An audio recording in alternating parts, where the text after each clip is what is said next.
Now, the US is sending more warships towards Libya, and the UK has said that it won't rule out using military force there as well. So is foreign intervention now inevitable there?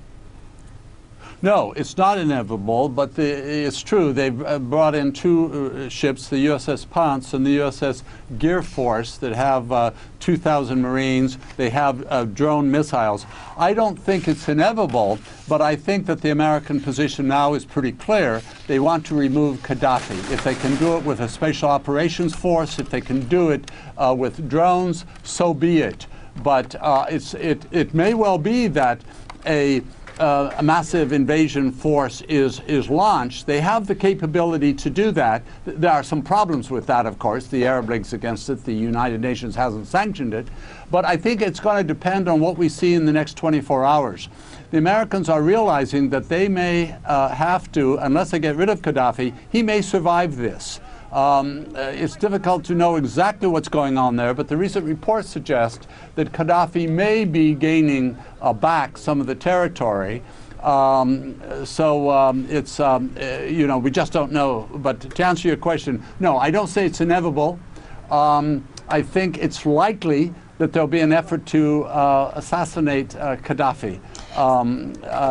So you say military intervention is not inevitable, but likely. But is this sort of intervention by the US and the UK really the solution to the Libyan crisis? Well, it is, in their eyes, possibly, if you accept their reasoning. And I think their reasoning is, look, we've had stability there since, and good relations since 2004, when Gaddafi, you know, gave us 200 barrels of enriched uranium. Things have been pretty good. We did a deal on Lockerbie. That was all right. But we cannot accept a bloodbath. And if this continues and turns into the bloodbath, then the West, led by the United States, can take him out, invade that country, get rid of him and his cohorts, do a deal with the tribes, maybe bring in the Arab League to, you know, facilitate that, leave, or not completely leave, but withdraw and say, look, we did this, even though we didn't get the sanctions of the United Nations because this was such an overwhelming humanitarian crisis.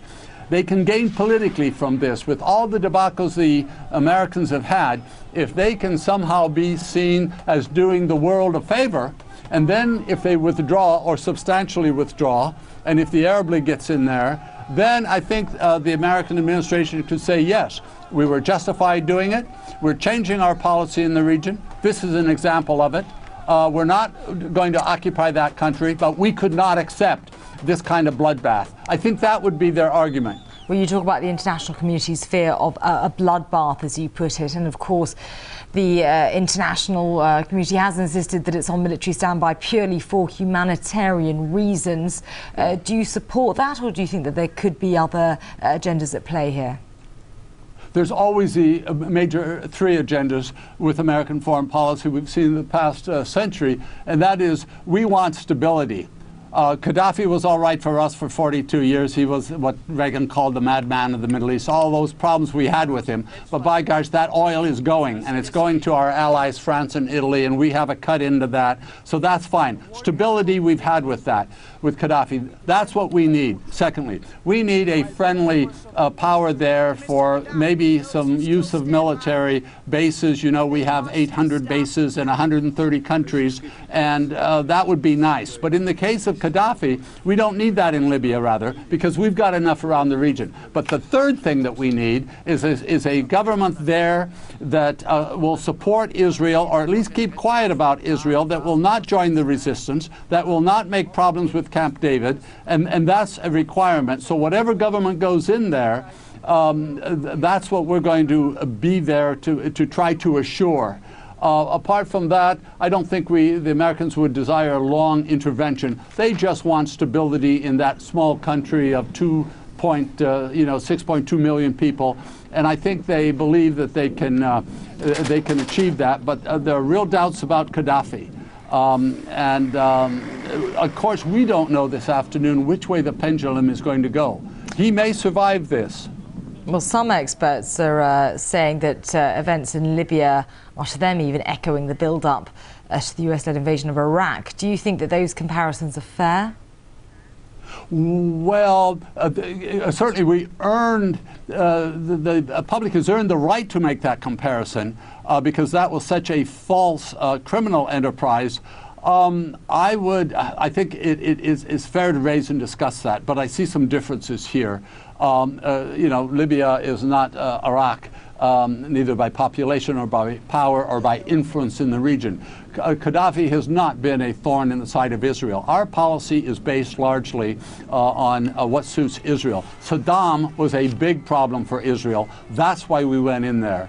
I think that, you know, there's always similarities about wanting to get hands on the oil and wanting influence there, but Libya has been stable, and the Europeans can have a role there.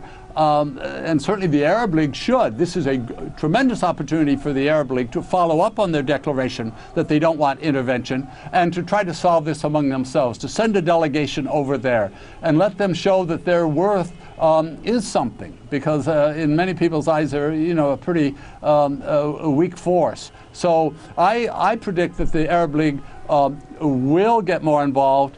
I think the Americans may assassinate Gaddafi, either through drones, that they've got plenty of drones on both of those ships, and if they can find him, and try to engineer a quick coup and then withdraw. I don't think it's in America's interest, or that the American people would accept yet another interventions. Our boys, our families are objecting. You know the statistics on not just the 1.5 million that we've killed, and that's blood on every American's hands, but the condition of the Americans coming home. People are getting angry about that.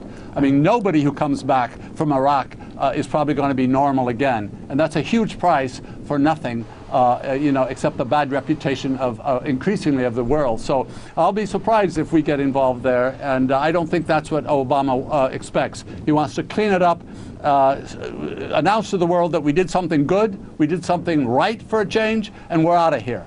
But of course, we have to see how things play out. Okay, Dr. Franklin Lamb, Director of Americans for Middle East Peace, many thanks for speaking to us.